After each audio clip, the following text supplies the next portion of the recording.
Hello बच्चों, welcome in physics class. अपना topic चल रहा था विभवमापी का सिद्धांत। लास्ट लेक्चर में मैंने आपको बताया था विभवमापी का सिद्धांत क्या है, विभव प्रवणता क्या है, principle of potentiometer and potential gradient.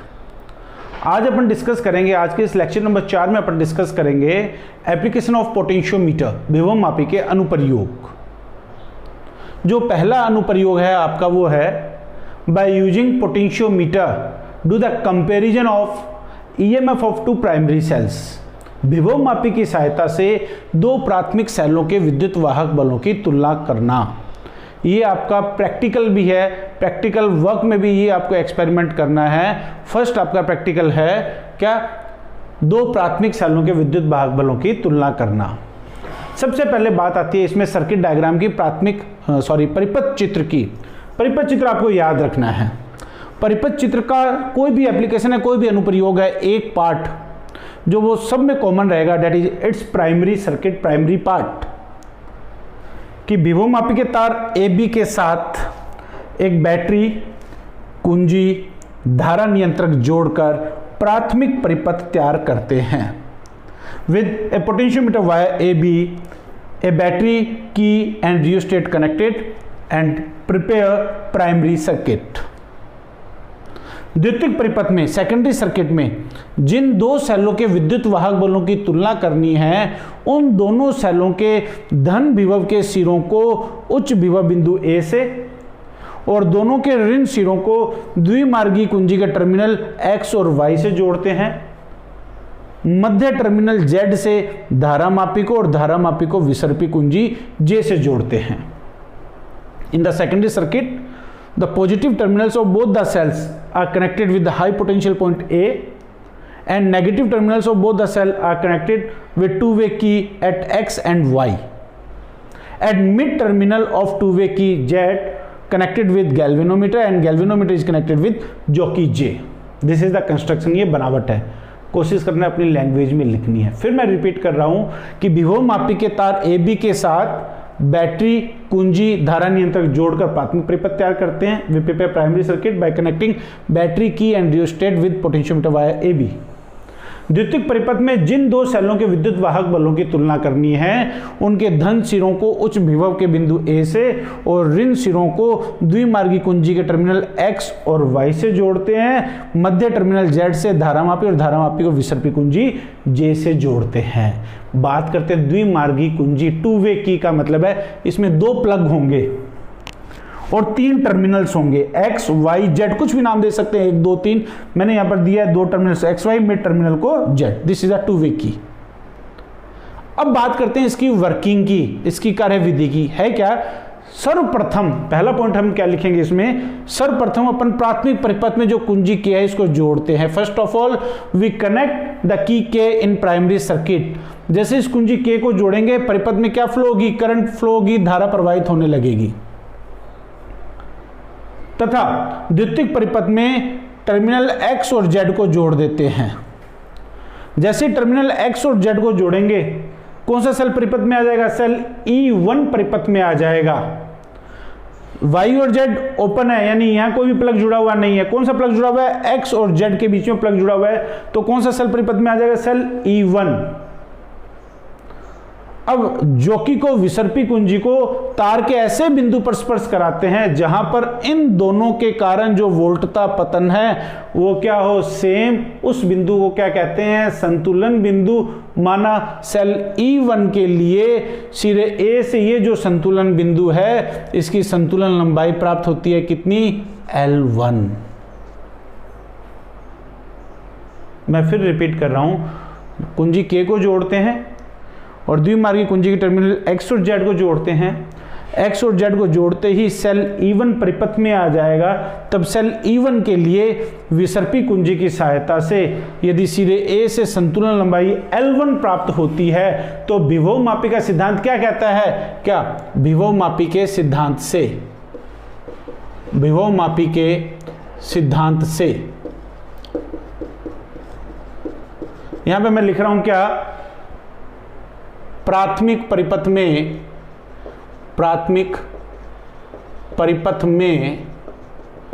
कुंजी के को जोड़कर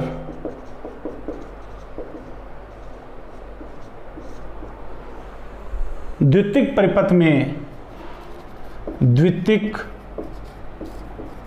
परिपथ में टर्मिनल x व z को जोड़ते हैं, जिससे सेल E1 के लिए यदि संतुलन लंबाई L1 हो तब in the primary circuit by connecting key K and then by connecting the terminal X and Z, cell E1 comes in the circuit, and for cell E1 if balancing length by using jockey is L1, then by potentiometer principle क्या कहता है, E equal to XL. that means for this condition, इस स्थिति के लिए E1 की value कितनी आ जाएगी, XL1 से इक्वेशन नंबर फर्स्ट. अब अपन क्या करते हैं, टर्मिनल X और Z के मध्य से प्लग को हटाकर Y और Z को जोड़ देते हैं. नाउ अब टर्मिनल X व Z के मध्य प्लग हटाकर Y व Z को जोड़ देते हैं, Y व Z को जोड़ देते हैं. तब सेल E2 परिपथ में आ जाएगा और सेल E2 के लिए संतुलन लंबाई L2 हो तो विभव मापी के सिद्धांत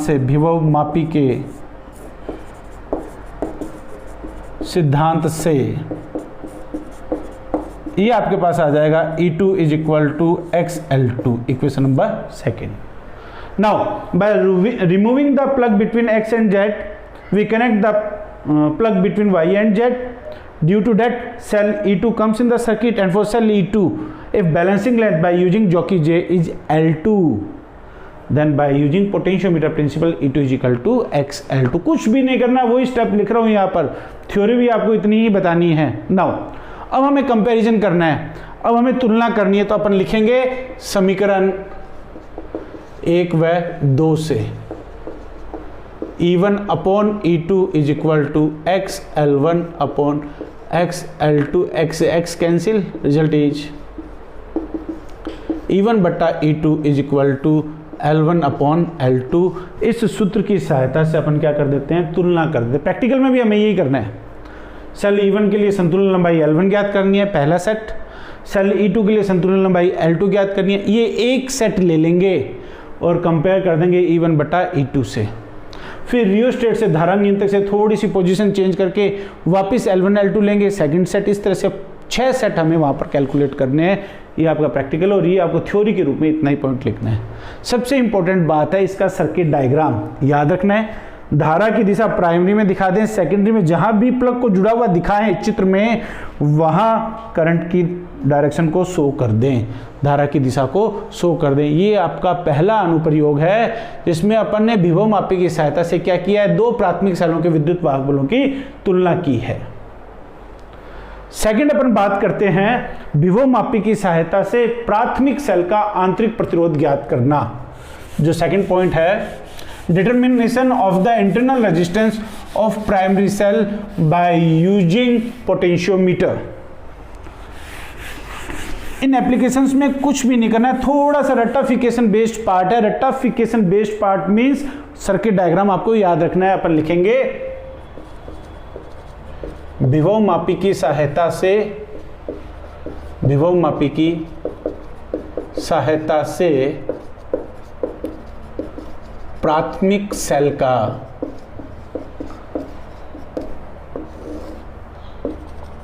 आंतरिक प्रतिरोध ज्ञात करना. आंतरिक प्रतिरोध ज्ञात करना। Determination of internal resistance of primary cell by using potentiometer, ये आपकी दूसरी एप्लीकेशन है। सबसे पहला पॉइंट इसमें वही आ जाता है परिपथ चित्र सर्किट डायग्राम। आपको ध्यान में रखना है सर्किट डायग्राम, ये प्राइमरी सर्किट प्रत्येक एप्लीकेशन में सेम रहेगा। ये आ जाएगा जिस सेल का आंतरिक प्रतिरोध ज्ञात करना है, ये गैल्वेनोमीटर और ये जॉकी से प्राइमरी पॉजिटिव नेगेटिव, ये आपके पास आ जाएगा रेजिस्टेंस बॉक्स, ज्ञात प्रतिरोध box, this is the another की से के डैश, ये जोड़ देंगे इस तरह से। ये आपका सर्किट डायग्राम, कहीं कोई चेंज नहीं करना है हमें। Primary circuit as it is secondary circuit में चेंज होगा। मैं बात करता हूं मुझे किसकी वैल्यू कैलकुलेट करनी है, आंतरिक प्रतिरोध का मान ज्ञात करना है। तो विभव मापी की सहायता से आंतरिक प्रतिरोध ज्ञात करने के लिए परिपथ चित्र यूज में लेते हैं। और इस परिपथ चित्र में क्या किया है, विभव मापी के तार ए बी के साथ बैटरी, कुंजी, धारा नियंत्रक जोड़कर प्राथमिक परिपथ तैयार करते हैं। ये line common with a potentiometer wire A B by connecting battery key and rheostat we prepare primary circuit. द्वितीयक परिपथ में जिस सेल का विद्युत वाहक बल हमें ज्ञात करना है, द्वितीयक परिपथ में जिस सेल का हमें आंतरिक प्रतिरोध ज्ञात करना है, उसके साथ एक ज्ञात प्रतिरोध बॉक्स, एक अन्य कुंजी के डैश जोड़ते हैं, साथ ही एक धारा मापी और विसर्पी कुंजी जोड़ देते हैं। In the secondary circuit in the parallel to the cell for we calculating internal resistance we connect a resistance box and another key K dash, a galvanometer and a jockey is also connected as shown in figure।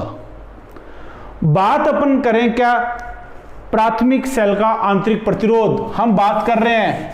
हम value पहले calculate कर चुके हैं, discuss कर चुके हैं क्या कि सेल का आंतरिक प्रतिरोध, सेल का आंतरिक प्रतिरोध, सेल का आंतरिक प्रतिरोध small r is equal to E minus V upon V into R होता है इक्वेशन नंबर फर्स्ट। ये सेल के आंतरिक प्रतिरोध का सूत्र है, अपन डिस्कस कर चुके हैं पहले। जहां E क्या है, वह E खुले परिपथ में, ओपन सर्किट में, खुले परिपथ में सेल का विद्युत वाहक बल, सेल का विद्युत वाहक बल, और V क्या है, बंद परिपथ में, बंद परिपथ में टर्मिनल वोल्टता, और R क्या है, बाह्य प्रतिरोध मींस एक्सटर्नल रेजिस्टेंस। ये पहला स्टेप है। मैंने क्या कैलकुलेट किया, यहाँ सेल का आंतरिक प्रतिरोध कितना है, small r is equal to E minus V upon V into R। E क्या है, V क्या है, R बता दिया है मैंने।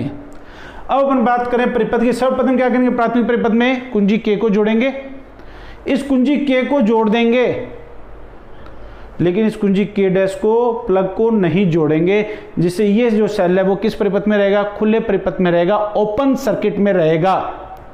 प्राथमिक परिपथ में कुंजी K को जोड़ते हैं। सारी की सारी थ्योरी अपन हटा देते हैं, यहाँ से रिप्लेस कर देते हैं। कंप्लीटली थ्योरी हमें कोशिश करनी है, अवॉइड करनी है, कम से कम लिखनी है। फर्स्ट स्टेप क्या लिखेंगे वर्किंग में, क्या, प्राथमिक परिपथ में कुंजी K को जोड़ते हैं, जिससे सेल E के लिए खुले परिपथ में, खुले परिपथ में यदि संतुलन लंबाई L1 हो, तब विभव मापी के सिद्धांत से, यहां पर ध्यान देंगे इस के डैश को अपन ने प्लग को कनेक्ट नहीं किया, जिससे ये सेल किस में आ गया, ओपन सर्किट में आ गया, खुले परिपथ में आ गया। इस सेल ई के लिए जॉकी की हेल्प से अपन क्या कैलकुलेट करेंगे, संतुलन लंबाई। यदि सेल ई के लिए संतुलन लंबाई कितनी हो, L1, तो विभव मापी का सिद्धांत क्या कहता है, E is equal to X L1, समीकरण नंबर 2। अब अपन क्या करते हैं, इस कुंजी के डैश को भी जोड़ देते हैं और इस प्रतिरोध बॉक्स में से कुछ प्रतिरोध R निकालते हैं। तब प्रतिरोध R, बाह्य प्रतिरोध R उपयोग में लेने पर इसके सिरों पर जो विभवांतर उत्पन्न होगा, उस विभवांतर के लिए विसर्पी कुंजी की सहायता से क्या ज्ञात करते हैं, संतुलन लंबाई। मैं यहां पर लिख रहा हूं, अब द्वितीयक परिपथ में कुंजी के डैश को जोड़कर प्रतिरोध बॉक्स से प्रयुक्त प्रतिरोध R के सिरों पर उत्पन्न विभवांतर V के लिए संतुलन लंबाई L2 हो, तब विभव मापी के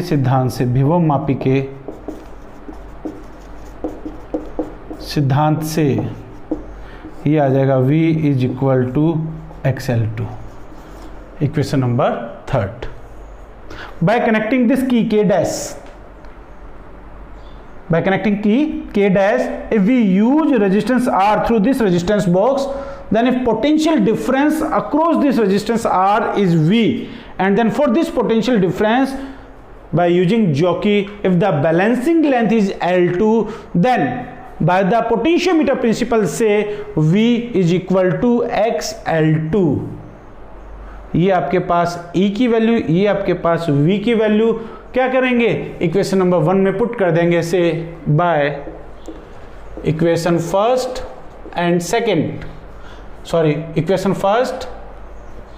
सेकेंड एंड थर्ड, 1 2 3 को यूज में लें, आपके पास आ जाएगा small r is equal to XL1 minus XL2 upon XL2 into capital R, x से x क्या हो जाएगा, cancel, small r is equal to L1 minus L2 upon L2 into R। By using this formula, इस सूत्र को उपयोग में लेते हुए हम क्या कर सकते हैं, सेल का आंतरिक प्रतिरोध ज्ञात कर सकते हैं। जितनी थ्योरी आपको बताइए उतनी थ्योरी लिखनी है। विशेष रूप से यदि इस कुंजी के डैश को अपन शो कर रहे हैं, क्लोज यानी प्लग दिखा रहे हैं, तो यहाँ धारा की दिशा हमें क्या करनी है, शो करनी है, जरूर से करनी है। ये आर्टिकल आपका कई बार बोर्ड एग्जाम में पूछा जा चुका है, ध्यान रखना है। विभव मापी की सहायता से प्राथमिक सेल का आंतरिक प्रतिरोध ज्ञात करना। आज की इस क्लास में अब अपन स्टार्ट करेंगे अपनी तीसरी एप्लीकेशन। छोटा सा एक प्रयोग है, क्या है, विभव मापी की सहायता से अल्प प्रतिरोध का मान ज्ञात करना, measurement of small resistance bye using potentiometer. तो अपना नेक्स्ट टॉपिक अपन डिस्कस करेंगे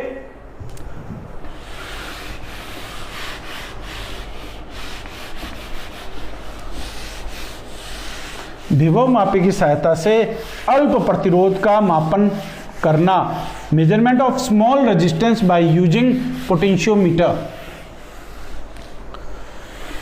वही सेकेंडरी सर्किट वाला जो डायग्राम रब कर दें, प्राइमरी सब में सेम रहेगा, थोड़ा सा चेंज आ जाएगा।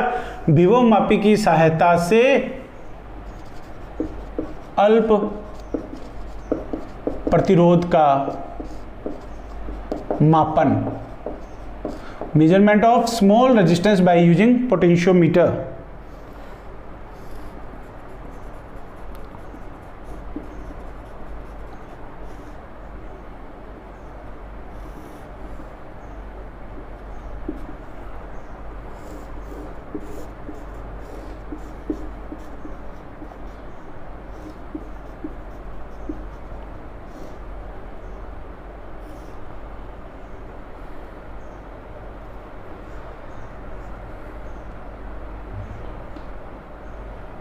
सर्किट डायग्राम आपको याद रखना पड़ेगा, इसका कोई सॉल्यूशन नहीं है। आर एच डैश और ये अपन कर देते हैं थर्ड पॉइंट से एक्स, ये वाई और ये जेड, ये स्मॉल आर, कैपिटल आर, ये ई और ये ई पी, ये के। प्राइमरी में हमेशा करंट की डायरेक्शन शो करें। विभव मापी की सहायता से अल्प प्रतिरोध का मापन के लिए अपन ये परिपथ चित्र उपयोग में लेते हैं। इसमें क्या है, जिस अल्प प्रतिरोध का मापन हमें करना है उसको अपन एक किसी भी ज्ञात बाह्य प्रतिरोध के साथ श्रेणी क्रम में जोड़ते हैं और बाकी का जो परिपथ चित्र है वो चित्र में दर्शाए अनुसार जोड़ते हैं। प्राथमिक में वही विभव मापी के तार AB के साथ बैटरी, कुंजी, धारा नियंत्रक जोड़ते हैं। द्वितीयक परिपथ में स्मॉल प्रतिरोध को अल्प प्रतिरोध को बाह्य प्रतिरोध कैपिटल आर के साथ जोड़कर एक अन्य सेल, अन्य कुंजी और प्रतिरोध बॉक्स धारा नियंत्रक के साथ जोड़ते हैं।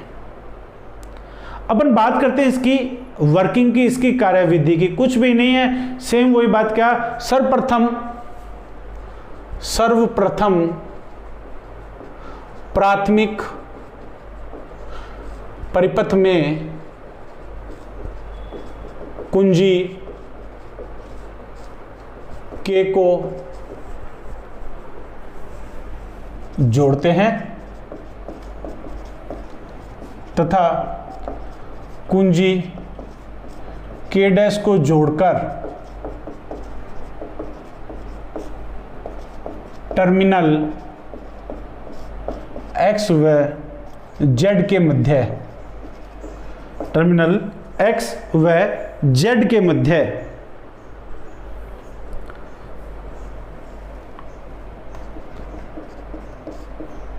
प्लग लगाते हैं, जिससे आर के सिरों पर उत्पन्न विभवांतर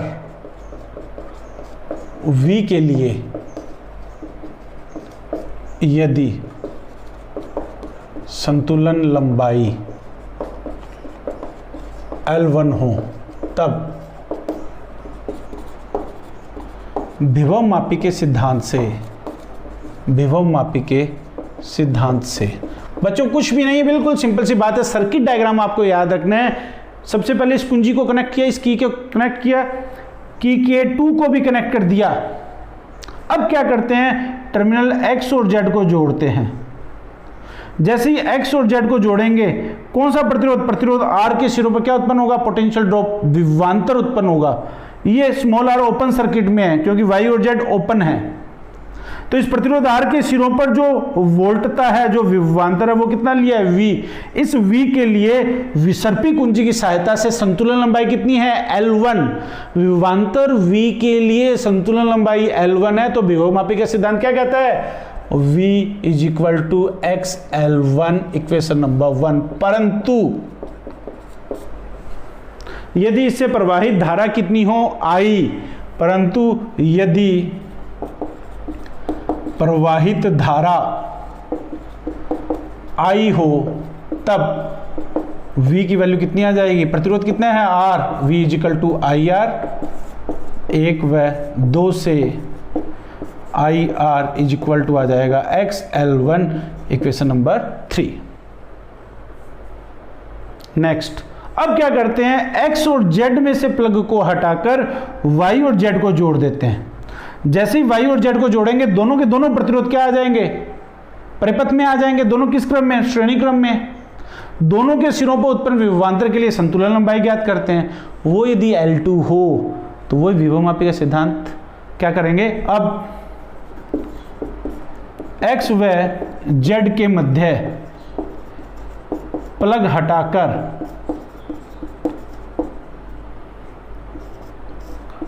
Y व Z के मध्य प्लग जोड़ते हैं, जिससे R प्लस R के सिरों पर उत्पन्न विभवांतर V डैश के लिए संतुलन लंबाई L2 हो, तब विभवमापी का सिद्धांत क्या कहेगा? V dash is equal to XL2, equation number 4। परंतु V डैश की वैल्यू, धारा कितनी है I, प्रतिरोध कितना है R प्लस R, समीकरण 5, 4 व 5 से ये आ जाएगा I R plus R is equal to XL2, equation number 6। दो समीकरणें हमारे पास आ गई है, समीकरण नंबर 3 IR की, समीकरण नंबर 6 IR प्लस R की। कुछ भी नहीं करना, हमें स्मॉल r की वैल्यू कैलकुलेट करनी है। समीकरण 6 में भाग दे दें समीकरण 3 का, 6 is divided by 3, then we get I R plus R upon IR, XL2 upon XL1। जो टर्म्स कैंसिल होती है कैंसिल कर दें, x से x कैंसिल। ये आपके पास आ गया 1 प्लस R बट्टा R इजिकल टू L2 बट्टा L1।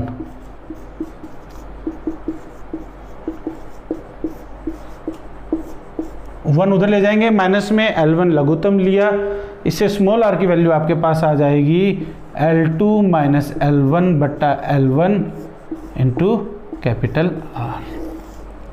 समीकरण नंबर, इस सूत्र की सहायता से L1, L2 और R क्योंकि ज्ञात प्रतिरोध है, नॉन रेजिस्टेंस है, इन सब की वैल्यू पुट करके अपन स्मॉल रेजिस्टेंस स्मॉल r को कैलकुलेट कर सकते हैं। ध्यान रखना, ये स्मॉल रेजिस्टेंस का फॉर्मूला है, अल्प प्रतिरोध का सूत्र है, और इससे पहले वाला जो अपन ने टॉपिक किया था that is internal resistance of a cell. अब तक कई बार बोर्ड एग्जाम में पूछा जा चुका है internal resistance of cell by using potentiometer.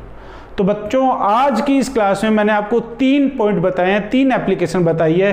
विभवमापी की सहायता से दो सेलों के विद्युत वाहक बलों की तुलना करना, विभवमापी की सहायता से सेल का आंतरिक प्रतिरोध ज्ञात करना और अल्प प्रतिरोध का मापन ज्ञात करना। तीनों में ही एक बात इंपॉर्टेंट है, तीनों के सर्किट डायग्राम आपको याद रखने पड़ेंगे। तो बच्चों, नेक्स्ट और लास्ट, इस चैप्टर की लास्ट क्लास में अपन डिस्कस करेंगे calibration of ammeter and calibration of voltmeter. विभवमापी की सहायता से एमीटर का अंशांकन, विभवमापी की सहायता से वोल्टमीटर का अंशांकन, और एक छोटा सा टॉपिक है विभवमापी की सुग्राह्यता कैसे बढ़ाई जा सकती है, how the sensitivity of potentiometer is increases. जल्दी मिलेंगे नेक्स्ट क्लास में। Thank you very much.